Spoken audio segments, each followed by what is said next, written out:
ನಮಸ್ಕಾರ. ಗಣೇಶ್ ಕಾಸರಗೋಡು ಸುದ್ದಿ ಮನೆ.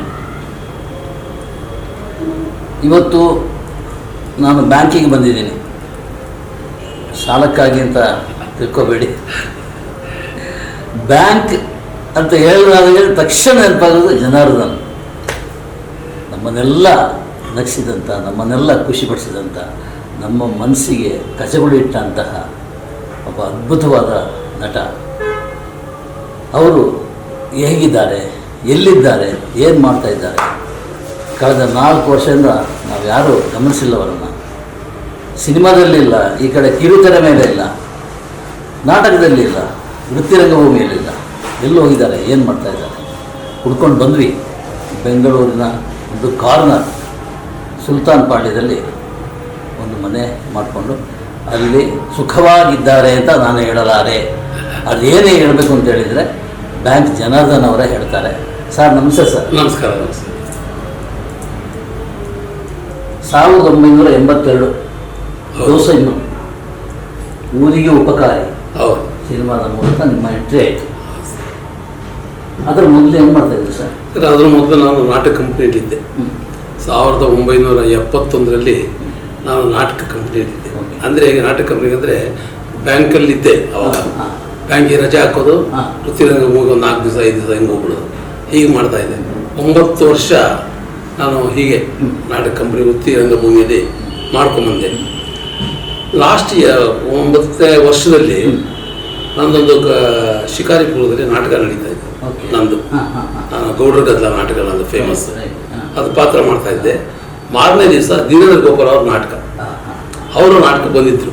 ಮೊದಲ ದಿವಸ ಒಂದೇ ದಿವಸ ಬಂದಿದ್ದರು, ಒಂದೇ ಹೋಟ್ಲಲ್ಲಿ ಇದ್ವಿ. ಸರಿ, ಅವ್ರು ಬಂದು ನನ್ನ ನಾಟಕ ನೋಡಿದ್ರು, ಗೌಡ್ರ ಗದ್ದಲ. ಅವ್ರು ನೋಡ್ಬಿಟ್ಟು ಇಷ್ಟೆಲ್ಲ ಚೆನ್ನಾಗಿ ಮಾಡ್ತೀಯ ನೀನು, ಸಿನಿಮಾಗೆ ಯಾಕೆ ಬರಬಾರ್ದು ಅಂತ ಹೇಳಿದ್ರು. ನಾನು ಹೇಳಿದೆ, ನಮ್ಮನ್ನು ಯಾರು ಗುರುತಿಸ್ತಾರೆ ಸರ್? ನಾವು ಬೆಳಿಗ್ಗೆ ರಾತ್ರಿ ಆದರೆ ಬಣ್ಣ ಹಚ್ಕೊಂಡು, ಬೆಳಿಗ್ಗೆ ಆದರೆ ಕಾಫಿಗೆ ದುಡ್ಡಿರಲ್ಲ, ನಂತರದಲ್ಲಿ ನಮಗೆ ಯಾರು ಸರ್ ಸಿನಿಮಾದಲ್ಲಿ ಸೇರಿಸ್ತಾರೆ? ಇಲ್ಲ, ನೀನು ಒಂದ್ಸರಿ ಬೆಂಗಳೂರಿಗೆ ಬಂದಾಗ ನಾನು ಬಂದು ಕಾಣು ಅಂದರು. ನಾನು ಯಾವುದೋ ಒಂದು ನಿಮಿತ್ತ ಬಂದೆ. ಬಂದು ಬೆಂಗಳೂರಿಗೆ ಬಂದೆ. ಅವರು ಜನಾರ್ದನ ಲಾಡ್ಜ್ ಫೇಮಸ್ ಅವರು, ಅಲ್ಲಿ ಬ್ರಹ್ಮ ಅವರೆಲ್ಲ ಅಲ್ಲೇ ಇದ್ದರು. ಬಂದೆ. ಒಂದು ದಿವಸ ಹೋದೆ.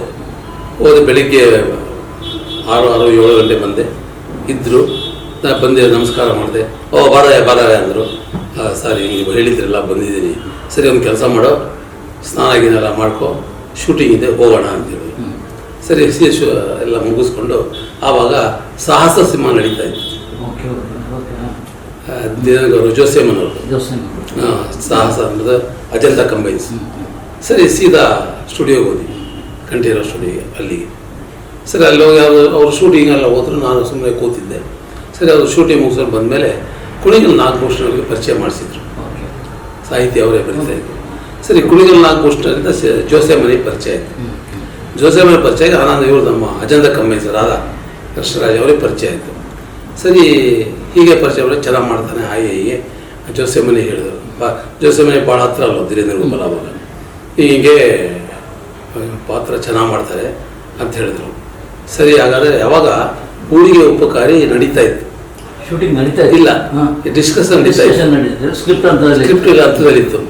ಆವಾಗ ಇವರು ಕುಣಿಗಲ್ ನಾಗಭೂಷಣವರು ಒಂದು ಕ್ಯಾರೆಕ್ಟರ್ ಫಿಕ್ಸ್ ಮಾಡಿದ್ರು. ಏನು ಅಂದರೆ, ವಜ್ರಮುನಿ ಬಾಡಿ ಗಾರ್ಡ್ಸ್ನಲ್ಲಿ 5 ಜನದಲ್ಲಿ ನಾನು ಒಬ್ಬ.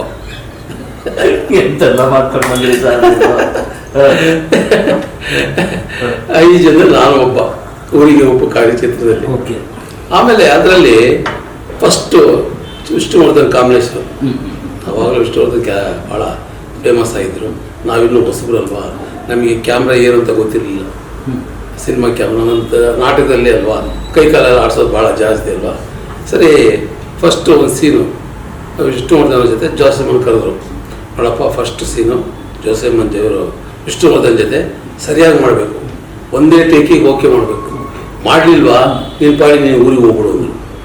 ಇದನ್ನದ್ದು ಎದುರಿಸ್ಬಿಟ್ರು ನನಗೆ. ಅದೇ ಮೊದಲು ಅದೇ ಕೊನೆ ಅಂತ ಏನೋ ನಾವು ನೆಲೆ ಊರ್ಬೇಕಂತ ಒಂದು ಮನಸ್ಸಿತ್ತಲ್ಲ. ಮತ್ತು ನಾಟಕಗಳಲ್ಲಿ ಮಾತಾಡಿದ ಡೈಲಾಗ್ಗಳು ನಮಗೆ ತೊಂದರೆ ಇರಲಿಲ್ಲ. ಸರಿ, ಅಸಿಸ್ಟೆಂಟ್ ಡೈರೆಕ್ಟ್ರು ಕೊಟ್ಟರು ಡೈಲಾಗು. ಸರಿ, ಅಲ್ಲಿ 4-5 ಜನ ನಾವು ಊರು ಕಾಯ್ತಾ ಇದ್ವಿ. ಊರು ಎಂಟ್ರಿ ಆಗ್ತಾರೆ ವಿಷ್ಣುವರ್ಧನ್. ಎಂಟ್ರಿ ಆದಾಗ ನಾನು ಹೋಗಿ ಫಸ್ಟ್ ಕೋಲು ಜೋರಾಗಿಟ್ಟು ಹಳ್ಳಿಗೆ ಒಂದು ಸೊಳ್ಳೆ ಬರಬೇಕಾದ್ರೂ ನಮ್ಮ ನಾಯಕರ ಪರ್ಮಿಷನ್ ತೊಗೊಂಡೇ ಒಳಗೆ ಬರಬೇಕು. ಅವ್ರ ಅಪ್ಪಣೆ ಇಲ್ಲದೆ ಯಾರು ಹೊರಗೆ ಹೋಗಿಲ್ಲ. ಇದು ಡೈಲಾಗ್ ನಂದು. ಇನ್ನೂ ನೆನ್ಪಿಟ್ಟಿದ್ದಾರೆ 82 ಇಂದ. ಇದು ನನ್ನ ಡೈಲಾಗ್. ಮಾಡದೆ ಏಕ್ದಮ್ ಒಂದೇ ಟೆಕ್ಕಿ ಓಕೆ ಆಗ್ಬಿಡ್ತು ಸರ್. ಓಕೆ ಅಂದ ತಕ್ಷಣ ವಿಷ್ಣುವರ್ಧನ್ ಅವರು ಯಾರು ಇವರು ಗಮನ ಯಾರು ಇವರು ಇಲ್ಲ ಸರ್, ಬ್ಯಾಂಕ್ನಲ್ಲಿ ಕೆಲಸ ಮಾಡ್ತಾರೆ, ನಾಟಕ ಕಂಪ್ನಿಯಲ್ಲಿ ಕೆಲಸ ಮಾಡ್ತಾ ಇದ್ದಾರೆ. ಅಲ್ಲಿಂದ ಶುರು ಆಯಿತು ಸರ್ ನನ್ನ ಜೀವನ, ಚಿತ್ರ ಜೀವನ. ಹೀಗೆ ಅಂದರೆ ಧೀರೇಂದ್ರ ಗೋಪಾಲು, ಜೋಸೈ ಮನ್ನು, ಕುಣಿಗಲ್ ನಾಗಭೂಷಣ ಎಲ್ಲಿ ಪಿಕ್ಚರ್ ಮಾಡ್ತಾರೋ ಒಂದು ಕ್ಯಾರೆಕ್ಟರ್ ಫಿಕ್ಸ್, ಒಂದು ಜನಾರ್ದನ್ ಫಿಕ್ಸ್ ಇದ್ದೇ ಇರ್ತಾರೆ. ಈ ರೀತಿ ಬೆಳ್ಕೊಂಬಂತು. ಈ ರೀತಿ ಬೆಳೀತಾ ಬೆಳೀತಾ ಬೆಳೀತಾ ಬೆಳೀತಾ 150 ಸಿನಿಮಾ ಮಾಡಿದೆ ಸರ್. ಅವಾಗ ಇಲ್ಲಿದ್ದೆ ನಾನು ಹೊಳಲ್ಕೆರೆಯಲ್ಲಿದ್ದೆ. ಹೊಳಲ್ಕೆರೆಯಿಂದ ಬೆಂಗಳೂರು ಓಡಾಡ್ಕೊಂಡೇ ಇದ್ದೆ. ಬೆಂಗಳೂರು ಹೊಳಲ್ಕೆರೆ ನನ್ನ ಊರು. ಅಲ್ಲಿಂದ ಬೆಂಗಳೂರಿಗೆ ಬಂದು ಇಲ್ಲಿಕ್ಕೆ ಶೂಟಿಂಗ್ ಕೆಲಸ ಮುಗಿಸ್ಕೊಂಡು ಹಿಂಗೆ ಮತ್ತೆ ಹೋಗ್ತಿದ್ದೆ. ಈ ರೀತಿ ಓಡಾಡ್ಕೊಂಡೆ 150 ಪಿಕ್ಚರ್ ಮಾಡಿದೆ.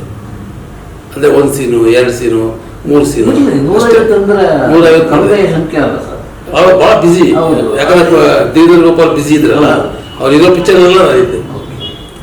ಜೋಸೆಮ್ ಡೈರೆಕ್ಟ್ ಮಾಡೋ ಪಿಕ್ಚರ್ನೆಲ್ಲ ನಾನಿದ್ದೆ. ಹಾಗಾಗಿ 150 ಪಿಕ್ಚರ್ ಹಿಂಗೆ ಆಗೋಯ್ತು. ಡಾಕ್ಟ್ರ್ ಕ್ಯಾರೆಕ್ಟರ್ ಅಂತ ಯಾತಂದು ಏನಾಯ್ತು, ಭಾಳ ಬೇಜಾರಾಗೋಯ್ತು. ನಾನು ಲೆಕ್ಕ ಹಾಕಿದೆ, ಹಿಂಗೆ ಮಾಡಿದ್ರೆ ಸರಿ ಇಲ್ಲ, ನಾವು ಬೆಂಗಳೂರಿಗೆ ಟ್ರಾನ್ಸ್ಫರ್ ತೊಗೊಂಡ್ಬಿಟ್ರೆ ಅನುಕೂಲ ಆಗುತ್ತೆ ಅಂತ ಹೇಳಿದೆ. ಅದರ ಮೊದಲು ಈ ಬ್ಯಾಂಕನ್ನು ಏನು ಮಾಡಿದ್ರಿ? ಅದು ಕೇಳಿ ಸುದ್ದಿ. ಯಾವಾಗ ಈ ರಜೆ ಹಾಕೊಂಡು ಹೋಗ್ತಾ ಇದ್ನೋ ಬ್ಯಾಂಕ್ನಲ್ಲಿ ನೋಟಿಸ್ ಮೇಲೆ ನೋಟಿಸ್ ಅಲ್ವಾ? ಹೌದು, ಬಿಡ್ತಾ ಇರೋದು ನಿಮ್ಮನ್ನು ತೆಗೆದಾಕ್ತೀವಿ ಅಂತೇಳಿ. ನಾವೇನು ಮಾಡೋದು, ಅದಕ್ಕೆ ಒಂದು ರಿಪ್ಲೈ ಹಾಕೋದು, ಕಾಯಿಲೆ ಆಗಿತ್ತು ಹಾಗಾಗಿ ಹುಷಾರಿಲ್ಲ ಅಂತ ಹೇಳಿ. ಮತ್ತೆ ಅದಕ್ಕೆ ಯಾವ ಬ್ಯಾಂಕ್ ಸರ್? ವಿಜಯ ಬ್ಯಾಂಕ್. ಅವಾಗ ಅದು ಎಂಕಲ್ನ ಬ್ಯಾಂಕ್. ಅಲ್ಲಿ ನಮ್ಮ ವಿಶ್ವನಾಥ್ ನಾಯ್ಕ ಅಂತಿದ್ರು, ಯೂನಿಯನ್, ಆ ಯೂನಿಯನ್ ಸೆಕ್ರೆಟರಿ. ಅವರು ನನ್ನನ್ನು ಉಳಿಸಿದ್ರು ಬ್ಯಾಂಕಲ್ಲಿ. ಎಲ್ಲಿವರೆಗೂ ಗೊತ್ತಾ ಸರ್, ಬ್ಯಾಂಕ್ನಲ್ಲಿ ಹೆಸರು ಮಾತ್ರ ಬ್ಯಾಂಕು, ಸಂಬಳ ಇಲ್ಲ. ಆ ರೀತಿ ಆಯ್ತು. ಶೂಟಿಂಗ್ಗೆ ಹೋಗ್ತಿದ್ದೆ, ರಜೆ ಇಲ್ಲ, ಲಾಸ್ ಅಪ್ಪೆ. ಆ ರೀತಿ ಮಾಡ್ಕೊಂಡೇ ಬಂದೆ. ಕೊನೆಗೆ ಬೆಂಗಳೂರಿಗೆ ಬಂದೆ ಸರ್. ಬೆಂಗಳೂರು ಮಧ್ಯೆ ಅಲ್ಲಿ ನಮ್ಮ ತಂದೆ ತೀರೋದು ಹೊಳಲ್ಕೆರೆಯಲ್ಲಿ. ಇನ್ನು ಯಾಕೆ ಅಲ್ಲಿರೋದು ಅಂತ ಹೇಳ್ಬಿಟ್ಟು ರಿಕ್ವೆಸ್ಟ್ ಮಾಡಿಕೊಂಡು ಸೀದಾ ಬೆಂಗಳೂರಿಗೆ ಬಂದೆ ಸರ್. ಬೆಂಗಳೂರಿಗೆ ಬಂದು ಸೆಟ್ಲಾದೆ. ಬಾಡಿಗೆ ಮನೆ ಸೆಟ್ಲಾಗಿ ಬೆಳಿಗ್ಗೆ 7 ಗಂಟೆ 6 ಗಂಟೆಗೆ ಎದ್ದೋಳೋದು ಸರ್. ಸ್ನಾನ ಎಲ್ಲ ಮುಗಿಸ್ಕೊಳ್ಳೋದು, ಹೋಟೆಲ್ ಹೈಲ್ಯಾಂಡು, ಆಮೇಲೆ ಮಾರುತಿ ಇದು ಮೋತಿ ಮಹಲ್ಲು, ಇವೆಲ್ಲ ತಿರುಗೋದು. ಎಲ್ಲಿ ಪಿಕ್ಚರ್ ಆಗುತ್ತೆ ಏನಾಗುತ್ತೆ ಅಂತ ತಿರುಗೋದು. ಯಾರೋ ಅಸಿಸ್ಟೆಂಟ್ ಡೈರೆಕ್ಟರ್ ಇರ್ತಾರಲ್ಲ, ಡೈರೆಕ್ಟರ್ ಕಾಂಟ್ಯಾಕ್ಟ್ ಮಾಡಲ್ಲ ನಾವು, ಅಸೋಸಿಯೇಟ್ ಡೈರೆಕ್ಟರ್ ಇರ್ತಾರಲ್ಲ ಅವ್ರನ್ನೇ ಕಾಂಟ್ಯಾಕ್ಟ್ ಮಾಡ್ತಾ ಇದ್ವಿ. ಚಿಕ್ಕ ಪುಟ್ಟ ಪಾತ್ರಗಳು ಅವರಿಗೆ ಗೊತ್ತಲ್ಲ. ಸರಿ, ಹಾಗೆ ಮಾಡಿ ಎಲ್ಲ ಪಾಠ ಮಾಡ್ತಾ ಇದ್ದೆ. ಆದರೆ ಮಧ್ಯದಲ್ಲಿ ಜಗ್ಗೇಶ್ ನಮಗೆ ಫ್ರೆಂಡು. ನಾನು ಯಾವಾಗ ಸಿನಿಮಾ ಹುಡುಕಾಡ್ತಿದ್ದೋ ಅವರು ಹುಡುಕಾಡ್ತಾ ಇದ್ರು. ಅವಾಗ ಆ ಹೋಟೆಲ್ ಹೈಲ್ಯಾಂಡ್ನಲ್ಲಿ ಸೇರ್ಕೋತಾ ಇದ್ವಿ ಎಲ್ಲರೂ. ಅವ್ರದ್ದು ಮೋಟ್ರ್ ಬೈಕ್ ಇತ್ತು, ನಂದು ಮೋಟ್ರ್ ಬೈಕ್ ಇತ್ತು. ಒಂದು ಸ್ಟುಡಿಯೋ ಥರನೇ ಕಟ್ಟೆ ಗೊತ್ತಿಲ್ಲ, ಕಟ್ಟೆ ಇತ್ತಲ್ಲ, ಒಂದಷ್ಟು ಕಟ್ಟೆ ಮೇಲೆ ಕೂತ್ಕೋತಾ ಇದ್ವಿ ನಾವು. ಜಗ್ಗೇಶು, ಕಿಲ್ಲರ್ ವೆಂಕಟೇಶು ಇವರೆಲ್ಲ ಕೂತ್ಕೋತಾ ಇದ್ವಿ. ಯಾರ್ಯಾರು ಫಸ್ಟ್ ಇವರು ಹೋಗೋರು, ಜಗ್ಗೇಶ್ ಅವರು ಹೋಗೋರು, ಇವರು ಪ್ರೊಡ್ಯೂಸರ್ ರೂಮಿಗೆ, ಡೈರೆಕ್ಟರ್ ರೂಮಿಗೆ ಅವರು ಹೋಗೋರು. ಅವ್ರು ಹೋದ್ಮೇಲೆ ನಾನು ಹೋಗ್ತಿದ್ದೆ. ಅವರು ಜಗ್ಗೇಶ್ ಹೇಳಿ ಕಳ್ಸೋರು, ನೋಡಿ ಇದೇ ಹೋಗಿ ಮಾತಾಡೋದು. ಹೋಗೋದು ಯಾವುದೋ ಒಂದು ಸೀನು, 1-2 ಸೀನು ಮುಗಿಸ್ಕೊಂಡು ಜಗ್ಗೇಶ್ ಜೊತೆ ಬರೋದು. ನಾನು ಹುಡುಕಾಟದಲ್ಲಿ, ಅವರು ಹುಡುಕಾಟದಲ್ಲಿದ್ದರು. ಸರಿ, ಹೀಗೆ ಆಯಿತು. ನನಗೆ ಭಾಳ ಬೇಜಾರಾಗೋಯ್ತು ಸರ್. ಅಷ್ಟೊತ್ತಿಗೆ ಬ್ಯಾಂಕ್ನಲ್ಲಿ ವಿಪರೀತ ತೊಂದರೆ, ಸಂಸಾರ ಬೆಳೀತು. 3 ಜನ ಹೆಣ್ಮಕ್ಳು, ಅವ್ರ ಸಂಸಾರ ಬೆಳೀತು, ಸಂಬಳ ಇಲ್ಲ. ಪಿಕ್ಚರಲ್ಲಿ ಅವಾಗ ಏನು ಮಾಡ್ತಾರೆ, ಏನು ಕೊಡ್ತಾಯಿದ್ರು ಸರ್ ನಮಗೆ? ನಿಮಗೆ ಗೊತ್ತಿದ್ದಂಗೆ ಏನು ಕೊಡ್ತಾಯಿದ್ರು ನಮಗೆ? ಏನು ಕೊಡ್ತಾರೆ? 200-300 ಅವಕಾಶ ಸಿಕ್ಕಿದ್ರೆ ನಮಗೆ ಅವಕಾಶ. ನಾವು ಅಲ್ಲಿ ದುಡ್ಡು ಕೊಡದೇ ಇರೋಕ್ಕಿಂತಲ್ಲ ಅವಕಾಶ ಸಿಗ್ತಲ್ಲ ಅಂತ ಆ ಟೈಮಲ್ಲಿ ನನಗೆ ಅನಿಸ್ಲಿಲ್ಲ. ಕೊಟ್ಟರು ಏನೋ 100 ರೂಪಾಯಿ 200 ರೂಪಾಯಿ ಕೊಡೋರು, 20 ರೂಪಾಯಿ ಕನ್ವಿನ್ಸ್ ಆಗೋಲ್ಲ. ಒಂದು 200 ರೂಪಾಯಿ ಪಾತ್ರ ಮಾಡೋರು. ಕೆಲವು ಪ್ರೊಡಕ್ಷನ್ ಎಲ್ಲ ಪಿಕ್ಚರಲ್ಲಿ ಕೊಡ್ತಿರ್ಲಿಲ್ಲ. ಸರಿ, ನನಗೆ ಭಾಳ ಬೇಜಾರಾಗೋದು ಸರ್. ಏನಿದೆ ನಮ್ಮ ಇದಕ್ಕೆ ಯೋಗ್ಯತೆ ತಕ್ಕಂತೆ ಸಿಗಲಿಲ್ವಲ್ಲ. ಅಷ್ಟೊತ್ತಿಗೆ ಧೀರೇಂದ್ರ ಗೋಪಾಲ್ ಅವರು ಸ್ವಲ್ಪ ಇಳಿ ಮುಖವಾಗಿತ್ತು. ಸರಿ, ನಾನೇ ಮಾಡಿದೆ, ಏನು ಬೇಡ, ಸ್ಟುಡಿಯೋ ಕೆಲಸ ಇದೆ, ಸಿನಿಮಾ ಕೆಲಸನೇ ಬೇಡ, ಬ್ಯಾಂಕಿಗೆ ಹೋಗ್ಬಿಟ್ಟು ಕರೆಕ್ಟಾಗಿ ಬ್ಯಾಂಕಿಗೆ ಹೋಗಿ ಯಾವುದಾರ ಒಂದು ಊರಿಗೆ ಮ್ಯಾನೇಜರ್ ಆಗ್ಬಿಟ್ಟು ಹೋಗಿ ಲೈಫ್ ಸೆಟ್ಲ್ ಮಾಡೋಣ ಅಂತೇಳಿ 6 ತಿಂಗಳು ಯಾರು ಕರೆದ್ರೂ ಹೋಗಲಿಲ್ಲ ಸರ್. ಯಾರು ಕರೆದ್ರೂ ಹೋಗಲಿಲ್ಲ. ಬ್ಯಾಂಕಿಗೆ ಹೋಗ್ಬಿಟ್ಟೆ ಸೇರಿಸ್ಕೊಂಡು. ಅದೇ ಎಲ್ಲ ಇತ್ತಲ್ಲ, ನೋಟಿಸ್ ಅದು ಇದು ಎಲ್ಲ ಕೊಟ್ಟು ನಮಗೆ ವಿಶ್ವನಾಥ್ ಹಾಕಿದ್ರಲ್ಲ, ಮುದ್ದಣ್ಣ ಶೆಟ್ಟರು ಮತ್ತು ವಿಶ್ವನಾಥ್ ಹಾಕಿದ್ರು. ಅವರು ನಮಗೆ ಸಪೋರ್ಟ್. ಬ್ಯಾಂಕಿಗೆ ತೆಗೆದಂಗೆ ತೆಗೆದೇ ಇರೋ ಹಾಗೆ ಅವ್ರು ಮಾಡಿದರು ನನಗೆ. ಸರಿ ಸರ್ ಏನಾಗೋದು ನಾನು ಬೇಜಾರಾಗೋಯ್ತು ಸರ್. ದುಡಿಮೆ ಇಲ್ಲ, ಕಾಸಿಲ್ಲ, ಈ ಕಡೆ ಬ್ಯಾಂಕ್ನಲ್ಲಿ ಸಹ ಇಲ್ಲ. ಇನ್ಸೂರೆನ್ಸ್ ಅಮೌಂಟ್ ನಾನೇ ಕಟ್ತಾ ಇದ್ದೆ ಬ್ಯಾಂಕಿಗೆ. ಸರಿ ಬೇಡ ಇದು ಮನೆಯಲ್ಲೂ ಅಬ್ಜೆಕ್ಷನ್ ಬೇರೆ ಶುರು ಆಗೋಯ್ತು. ಮಿಸ್ಸಸ್ಸು ಏನ್ರಿ ಇದು ಮಕ್ಕಳು ಹೆಣ್ಮಕ್ಳಿದ್ದಾರೆ, ಮದುವೆ ಮಾಡಬೇಕು, ನೀವು ಹೀಗೆ ಮಾಡ್ತಾಯಿದ್ರೆ ಹೆಂಗೆ ಅಂತೇಳಿ ಸರಿ ಅಂತ ಹೇಳ್ಬಿಟ್ಟು ಬಿಟ್ಬಿಟ್ಟೆ ಸರ್. 6 ತಿಂಗಳು ಯಾವ ಪಿಕ್ಚರ್ಗೆ ಹೋಗಲಿಲ್ಲ, ಕರೆದ್ರೂ ಹೋಗಲಿಲ್ಲ. ಸರಿ ಬ್ಯಾಂಕ್ನಲ್ಲೇ ಇದ್ದೆ. ಒಂದು ದಿವಸ ಮಧ್ಯಾಹ್ನ 3 ಗಂಟೆಗೆ ನಾಡಿಗ ಅಂತ ನಮ್ಮ ಮ್ಯಾನೇಜರ್ ಇದ್ದ, ಗೊತ್ತಿದೆ ನಿಮಗೆ, ಕೃಷ್ಣ ನಾಡಿಗ ಅಂತೇಳಿ, ಕೃಷ್ಣಮೂರ್ತಿ ನಾಡಿಗ. ಅವನು 3 ಗಂಟೆಗೆ ಬಂದ ಬ್ಯಾಂಕಿಗೆ ಬಂದು ಕೂತಿದ್ದೆ, ನಾನು ಲೆಕ್ಕ ಬರೀತಾನೆ. ಬಂದು ನಮಸ್ಕಾರ ಅಂದ. ಓ ಏನಪ್ಪ ಏನು ಬಂದ್ಬಿಟ್ಟೆ ಹಿಂಗೆ ಅಂದೆ. ನಿನಗೆ ಕಾಶಿನಾಥ್ ಕರೀತಾರೆ. ಕಾಶಿನಾಥ್ ಕರೀತಾರ ಹಂಗಂತ ಸರ್. ಎಲ್ಲೋ ಒಂದು ಆಸೆ ಚಿಗುರ್ತು ಸರ್ ನನಗೆ. ಒಂಚೂರು ಎಲ್ಲೋ ಒಂದು ಪಿಕ್ಚರ್ ಇಡ್ಲಿ ವಡೆ ಗ್ಯಾರಂಟಿ ಆಗುತ್ತೆ ಅಂತ ಗೊತ್ತಾಯ್ತು ನನಗೆ. ಸರಿ ಯಾಕಂದೆ, ಇಲ್ಲ ಬರಬೇಕಂತೆ, ಬ್ಯಾಂಕ್ ಮುಗಿಸ್ಕೊಂಡ್ಬರ್ತೀನಿ ಅಂತೆ. ಸರಿ ಬ್ಯಾಂಕ್ ಸೀದಾ ಹೋದೆ ಸರ್. ಹೋಗಿ ಓ ನೀವೇನಾ ಅಂದರು. ಯಾಕೆಂದರೆ ಅಷ್ಟೊತ್ತಿಗೆ ಅವ್ರ ಜೊತೆಗೆಲ್ಲ ಪಾತ್ರ ಮಾಡಿದ್ದೆ ನಾನು. 150 ಪಿಕ್ಚರ್ ದರ್ಶನ ಮಾಡಿದ್ದೆ ನಾವು. ಪಿಕ್ಚರಲ್ಲಿ ಎಲ್ಲ ಮಾಡಿದ್ದೆ. ಹೆಚ್ಚು ನಾನು ಪಿಕ್ಚರ್ ಮಾಡಿದ ಭಾರ್ಗವ ಪಿಕ್ಚರಲ್ಲಿ ಸರ್. ಅವರು ವಿಷ್ಣುವರ್ಧನ್ ಪಿಕ್ಚರ್ ಯಾವುದೇ ಇರಲಿ, ಭಾರ್ಗವ ಯಾವುದೇ ಪ್ರೊಡಕ್ಷನ್ ಮಾಡಲಿ, ಆಸ್ಥಾನ ಕವಿಗಳು ನಾವು ಇರಲೇಬೇಕು ಅವ್ರಿಗೆ. ಆ ಥರ ಮಾಡ್ಕೊಂಬಂದೆ. ಸರಿ ಕರೆದ್ರು. ಓ ನೀವೇನಾ, ನೋಡಿ ನಾನು ಪಿಕ್ಚರ್ ಮಾಡ್ತಾಯಿದ್ದೀನಿ ಅಜಗಜ ಅಂತಾರ ಅಂತೇಳಿ. ಅದರಲ್ಲಿ ಒಂದು ಕಾಮಿಡಿಗಳು ವಿಲನ್ನು, ಅದು ಮಾಡಬೇಕು ನೀವು. ಮಾಡ್ತೀನಿ ಸರ್ ಅಂತೇಳಿ. ಸರಿ ಎಲ್ಲ ಮಾಡಿದೆ. ನಾನು ನೋಡ್ಬಿಟ್ಟು ಮಾತಾಡಿಲ್ಲ, ಆಯಿತು ಹೇಳಿ ಕಳಿಸ್ತೀನಿ ಅಂದರು. ಹೇಳಿ ಕಳಿಸ್ತೀನಿ ಅಂದರೆ ಗೊತ್ತಲ್ಲ ನಮಗೆ, ಅದಷ್ಟೇ ಬರಲ್ಲ ವಾಪಸ್ಸು ಬ್ಯಾಂಕಿಗೆ ಗಟ್ಟಿ ಅಂತೇಳಿ ನಾನು ಮರೆತುಬಿಟ್ಟೆ. 1 ವಾರ ಆಯಿತು, 15 ದಿವಸ ಆಯಿತು, ಏನು ಬರಲಿಲ್ಲ ರಿಪ್ಲೈ. ಮತ್ತೊಂದು ದಿವಸ ಬಂದ ಕೃಷ್ಣಮೂರ್ತಿ ನಾಡಿಗೆ, ಕರೀತಾರೆ. ಓ ಏನಪ್ಪ ಇದೇನು ತಗಲ್ಕೊಳ್ಳಂಗೆ ಕಾಣುತ್ತೆ ಅಂದ್ಕೊಂಡು ಸೀದಾ ಹೋದ ತಕ್ಷಣ ಅವರು ಮೇಕಪ್ ಮಾಡಿಸಿದ್ರು, ಡ್ರೆಸ್ ಹಾಕಿದರು. ಅದು ಮಾಡೋದೊಂದು ಇದು ಅವ್ರಿಗೆ ಒಂದೇ ಸರಿ ಹೋಗ್ತಾ ಇರಲಿಲ್ಲ. ಮಾಡಿದರು, ಡೈಲಾಗ್ ಕೊಟ್ಟರು, ಅದನ್ನು ಮಾಡಿಸಿದ್ರು. ಎಲ್ಲ ಮಾಡಿಸಿ ಆದಮೇಲೆ ಸರಿ ಹೇಳಿ ಕಳಿಸ್ತೀನಿ ಅಂದರು. ಅಲ್ಲೂ ಹೇಳಿ ಕಳಿಸ್ತೀನಿ ಅಂತ ಹೇಳಿದ್ರು. ಈ ಏನಪ್ಪ ಇದು ಏನು ಕಳಿಸ್ತೀನಿ ಅಂತ, ಇದು ಗಿಟ್ಟಲ್ಲಿ ಇಷ್ಟೆಲ್ಲ ಮಾಡಿ ಹೋಗ್ಬೇಕಲ್ಲ. ಸರಿ ಅದೊಂದು ವಾರ ಆದಮೇಲೆ ಮತ್ತೆ ಬಂದ ನಾಡಿಗೆ. ಕರೀತಾರೆ ಬಾರಪ್ಪ ಈಗಲೇ ನೀನು ಅಂತ, ಈಗಲೇ ಬರಬೇಕಂತೆ ಅಂದೆ. ಸರಿ ಹೋಗಿ ಮ್ಯಾನೇಜರಿಗೆ ಪರ್ಮಿಷನ್ ತಗೊಂಡು ಸರ್ ಇಲ್ಲೊಂದು ಅರ್ಧ ಗಂಟೆ ಹೋಗ್ಬಿಟ್ಟು ಬರ್ತೀನಿ ಅಂತೇಳಿ ಸೀದಾ ಬಂದೆ. ಆಮೇಲೆ ಕೂತ್ಕೊಂಡಿದ್ರು. ನೋಡ್ರಿ ಈ ಪಿಕ್ಚರಿಗೆ ನೀವು ಸೆಲೆಕ್ಟ್ ಆಗಿದ್ದೀರಾ, ಕಾಮಿಡಿ ವಿಲನ್ ಅಂತ ಏನು ಕೊಡಬೇಕು ಅಂತ ಕೇಳಿದ್ರು. ಸರ್ ನೀವೇನು ಕೊಡ್ತೀರೋ ತೊಗೊಳ್ತೀನಿ ಸರ್, ನಾನು ಇಷ್ಟೇ ಅಂತ ನಾನು ಹೇಳೋದಿಲ್ಲ. ಯಾಕೆಂದರೆ ಸರ್ ನನಗೆ ಉಮಾಶ್ರೀ ಅವರೆಲ್ಲ ಹೆಸರು ಮಾಡಿದ್ದು ಅವ್ರ ಪಿಕ್ಚರ್ನಿಂದಲೇ. ಉಮಾಶ್ರೀ, ಲೋಕನಾಥ್ ಅವರೆಲ್ಲ ಆ ಟೈಮ್ನಲ್ಲಿ ಹೆಸರು ಮಾಡಿದ್ದು ಅವ್ರ ಪಿಕ್ಚರಲ್ಲಿ. ನನಗೂ ಒಂದು ಆಸೆ ಹುಟ್ಟಿತು, ಏನು ಆಗುತ್ತೆ ನನಗೆ ಈ ಇದರಲ್ಲಿ ಅಂತ ಹೇಳಿ. ನಾನು ದುಡ್ಡು ಕೇಳಲಿಲ್ಲ. ನೀವು ಎಷ್ಟು ಕೊಡ್ತೀರೋ ಅಷ್ಟು ಕೊಡಿ ಸರ್ ಅಂತ. ಆಮೇಲೆ 45 ದಿವಸ ಡೇಟು ನನಗೆ. ನಾನು ಸುಸ್ತಾಗ್ಬಿಟ್ಟೆ. ಸರ್ 45 ದಿವಸ ಒಂದೇ ಸರಿ ಕೊಟ್ಬಿಟ್ರೆ ಬ್ಯಾಂಗ್ಳೂರು ನನ್ನನ್ನು ತೆಗೆದು ಬಿಸಾಕ್ಬಿಡ್ತಾರೆ ಸರ್, ದಯವಿಟ್ಟು ಕೈ ಮುಗಿದು ಕೇಳ್ಕೊತೀನಿ, ಒಂದೇ ಸರಿ ಕೊಡೋಕ್ಕಾಗಲ್ಲ ಸರ್. ಸರಿ ಹಾಗಾದರೆ ಶೆಡ್ಯೂಲ್ ಕೊಡ್ತೀನಿ ಅಂದರು. ಅವ್ರಿಗೂ ಗೊತ್ತಿತ್ತು ನಮ್ಮ ಪ್ರಾಬ್ಲಮ್ಮು. ಶೆಡ್ಯೂಲ್ ಕೊಡ್ತೀನಿ ಅಂತೇಳಿ ಕೊಟ್ಟರು. ಮಾಡಿದೆ ಸರ್ ಆ ಪಿಕ್ಚರ್ ಮಾಡಿದೆ. ಪಿಕ್ಚರ್ ರಿಲೀಸ್ ಆಯಿತು. 100 ಡೇಸ್ ಆಗೋಯ್ತು ಸರ್. ಅಜಗಜ ಅಂತ 100 ಡೇಸ್ ಆಗೋಯ್ತು. ಗಾಂಧಿನಗರದಲ್ಲಿ ಕಣ್ಣಿಗೆ ಬಿದ್ದೆ. ಜನ ಆ ಥರ ಪಾಠ ಮಾಡ್ತಾರೆ. ಆ ಟೈಮಿಗೆ ಏನಾಯಿತು, ಉಪೇಂದ್ರ ಒಂದು ಸಿನಿಮಾ ಮಾಡಬೇಕು ಅಂತ ಮಾಡ್ದ. ಅವರು ಅಜಗಂಜಾದಲ್ಲಿದ್ದ. ಅಜಗಂಜಾದಗಳು ಸರ್ ಸುನೀಲ್ ದೇಸಾಯಿ, ಉಪೇಂದ್ರ, ಬಾಲಾಜಿ, ವಿಕ್ರಮ್ಮು ಇವರೆಲ್ಲ ಅಸೋಸಿಯೇಟ್ ಡೈರೆಕ್ಟರ್. ಕಾಶಿನಾಥಿ ಆ ಇದರಲ್ಲಿ ಉಪೇಂದ್ರನ ಬರೆಯೋದು, ಹಾಡು ಬರೆಯೋದು, ಸಂಭಾಷಣೆ ಬರೆಯೋದು ಮಾಡ್ತಿದ್ದ. ಅವನು ಯಾವುದೋ ಒಂದು ಸಬ್ಜೆಕ್ಟ್ ಮಾಡಿದ್ದ. ಎಲ್ಲ ಅಜಗಜಂತ್ರ 100 ಡೇಸ್ ಎಲ್ಲ ಫಂಕ್ಷನ್ ಆದಮೇಲೆ ಒಂದು ಸರಿ ಎಲ್ಲೋ ಸಿಕ್ಕ. ನಾನೊಂದು ಕತೆ ಮಾಡಿದ್ದೀನಪ್ಪ, ಆ ಕತೆಗೆ ನೀನೇ ಪಾಠ ಮಾಡಬೇಕು ಅದನ್ನು ಅಂತ. ನನಗೆ ಏನಾದ್ರು ಡೈರೆಕ್ಷನ್ ಸಿಕ್ಕರೆ ನೀನೇ ಮಾಡಬೇಕು ಆ ಕ್ಯಾರೆಕ್ಟ್ರು. ಮಾಡ್ತೀನಪ್ಪ ಅಂದೆ.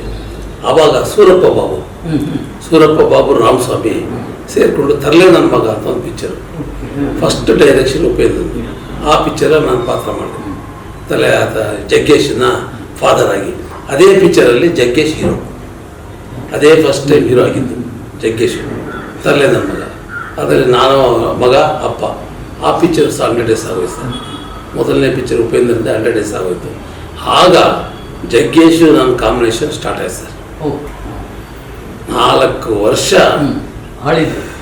ಧೂಳು ಎಬ್ಬಿಸ್ಬಿಟ್ಟು ನಾನು ಜಗ್ಗೇಶ್. ಆದರೆ ದುಡ್ಡಿನಲ್ಲಿ ಧೂಳು ಎಬ್ಬಿಸ್ಲಿಲ್ಲ. ಅದು ಧೂಳೆ ಆಗೋಯ್ತು. ಧೂಳೆ ಆಗೋದು ಏನು ಸರ್, ಇಡೀ ಪಿಕ್ಚರ್ 5,000 10,000 ಸರ್. ಆದರೂ ಮಾಡಿದೆ. ಯಾಕೆಂದರೆ ಹೆಸರು ನನಗೆ ಪಾರ್ಟಿ ರೂಮ್ದೆ ಕ್ಯಾರೆಕ್ಟರ್ ಥರ ಭಾಳ ಕ್ಯಾರೆಕ್ಟರ್ಗಳು ಮಾಡಿದೆ ಸರ್. ಜಗ್ಗೇಶ್ ನಾನು ಮಾಡಿದ ಕ್ಯಾರೆಕ್ಟರೆಲ್ಲ ಮಾಡಿಬಿಟ್ಟೆ ನಾನು ಸರ್. ಈಗ ಆಮೇಲೆ ಜಗ್ಗೇಶ್ ಅದು ಪಿಕ್ಚರ್ ಜಗ್ಗೇಶ್ ಫಸ್ಟು ಬಂಡಾಲ ನನ್ನ ಗಂಡ ಅಂತ ಮಾಡಿದ್ರು. ಅದು ಆ್ಯಕ್ಚುಲಿ ಅವ್ರದ್ದು ಫಸ್ಟ್ ಪಿಕ್ಚರ್ ತಲೆನ ಆಗಬೇಕಾಗಿತ್ತು. ಫಸ್ಟ್ ಪಿಕ್ಚರ್ ಅದೇ ಅಂತ ಮಾಡಿದ್ರು. ಆದರೆ ರಿಲೀಸ್ ಮಾಡಿದ್ದು ಅದನ್ನೇ ಫಸ್ಟ್ ಪಿಕ್ಚರ್ ಬಂಡಾಲ ನನ್ನ ಗಂಡ ಅಂತ. ಅಲ್ಲಿಂದ ಎಲ್ಲ ಪಿಕ್ಚರ್ಗಳು ಮಾಡಿಬಿಟ್ಟೆ ಸರ್. ಸಾಧಾರಣವಾಗಿ ಎಲ್ಲ ಡೈರೆಕ್ಟರ್ಗಳ ಹತ್ರನೂ ಮಾಡಿಬಿಟ್ಟೆ. ಪುನೀತ್ ರಾಜ್ಕುಮಾರ್ ಅವ್ರಿಗೂ ಮಾಡಿದೆ. 3ನೇ ಸಿನಿಮಾ 100 ಡೇಸ್ ಹೋಯ್ತು. ಹೌದು ಹೌದು. ಇಷ್ಟು ಬಿಡಿ ಸರ್, ನೀವು ಹ್ಯಾಟ್ರಿಕ್ ಇರೋದು ನೀವು. ಆಮೇಲೆ ಸೀತಾಂಜನೇಯ ಆಂಜನೇಯ ಪಾಠ ಅದು ಒಂದು 50 ಡೇಸ್ ಹೋಯ್ತು. ಫಸ್ಟ್ ಟೈಮ್ ಸರ್ ಮೂವಿ ಲ್ಯಾಂಡ್ನಲ್ಲಿ ಒಬ್ಬ ಪೋಷಕ ನಟನ ಬ್ಯಾನರು 60 ಅಡಿ ಎತ್ತರದ ಬ್ಯಾನರ್ ಬಿದ್ದಿದ್ದು ಫಸ್ಟ್ ಟೈಮ್. ಅದು ಸ್ವರೂಪ ಬಾಬುನ ಪ್ರೊಡಕ್ಷನ್.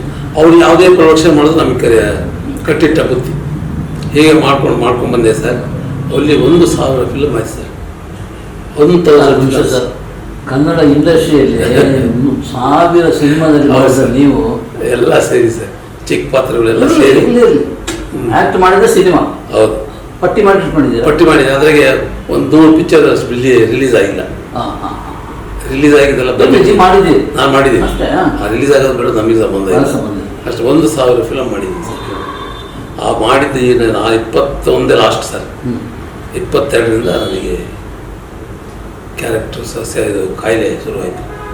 ನನಗೆ ಭಾಳ ಇದಾಯಿತು. ಯಾವುದೋ ಒಂದು ಜಮಖಂಡಿಗೆ ನಾಟಕಕ್ಕೆ ಹೋಗಿದ್ದೆ ಸರ್. 22ರಲ್ಲಿ ಜಮಖಂಡಿ ನಾಟಕಕ್ಕೆ ಹೋದೆ. ನಾಟಕ ಮಾಡ್ತಿರ್ಬೇಕಾದ್ರೆ ಹಾರ್ಟ್ ಅಟ್ಯಾಕ್ ಆಗ್ಬಿಡ್ತು. ಹಾರ್ಟ್ ಪ್ರಾಬ್ಲಮ್ ಆಗ್ಬಿಡ್ತು. ಜಮಖಂಡಿ ಎಲ್ಲಿದೆ ನೋಡಿ, ಜಮಖಂಡಿ ತುದಿ ಹಾರ್ಟ್ ಅಟ್ಯಾಕ್ ಆಗ್ಬಿಡ್ತು ಸರ್. ಆ ನೋವಿನಲ್ಲಿ ಅಲ್ಲಿ ಡಾಕ್ಟ್ರ್ ತೋರಿಸಿದ್ರು. ಗ್ಯಾಸ್ಟ್ರಿಕ್ ಒಂದು ಏನೋ ಮಾತ್ರೆ ಗೀತ್ರೆ ಕೊಟ್ಟರು. ನಿಲ್ಲಿಲ್ಲ ಸರ್. ಹಾಗೂ ಈಗೂ ನಾಟಕ ಮಾಡಿದೆ ಸರ್. ನಾಟಕ ಮಾಡಿಕೊಂಡು 3 ಗಂಟೆಗೆ ಕಾರ್ ಮಾಡ್ಕೊಂಡು ಬಂದೆ ಸರ್. ಜಮಖಂಡಿಂದ ಬಂದ್ಬಿಟ್ಟು ಆ ನೋವಲ್ಲಿ ಇಂಜೆಕ್ಷನ್ ತೊಗೊಂಡು ಮಾತ್ರೆ ತೊಗೊಂಡು ಬಂದೋನೆ ಸೀದಾ ಹೋಗಿ ಜಯದೇವ ಸೇರ್ಕೊಂಡ್ಬಿಟ್ಟು. ಜಮಖಂಡಿಂದ ಬಂದೋನೆ ಜಯದೇವ ಸೇರ್ಕೊಂಡು ಜಯದೇವ ಮಂಜುನಾಥ್ ಇದ್ರು. ಅವಾಗ ಅವರು ಒಂದು ಸ್ಟಂಟ್ ಹಾಕಿದರು. ಅದು 2001ರಲ್ಲಿ ಅದು ಸ್ಟಂಟ್ ಹಾಕಿತ್ತು. ನಾನು ಆವಾಗ ಬ್ಯಾಂಕು ನಾನು ಬಿಟ್ಟೆ. ಏಪ್ರಿಲಲ್ಲಿ ಬಿಟ್ಟೆ ಬ್ಯಾಂಕು.